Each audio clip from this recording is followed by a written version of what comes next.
पंजाबी ढोल beats channel में खुश आमदीद। प्यारे दोस्तों, कैसे हैं आप? उम्मीद करता हूँ आप लोग खैरियत से होंगे।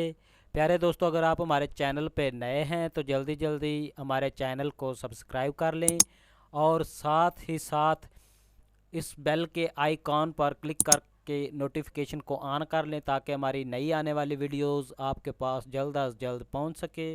प्यारे दोस्तों, हमारी वीडियो देखने का बहुत बहुत शुक्रिया। तो चलते हैं वीडियो की तरफ।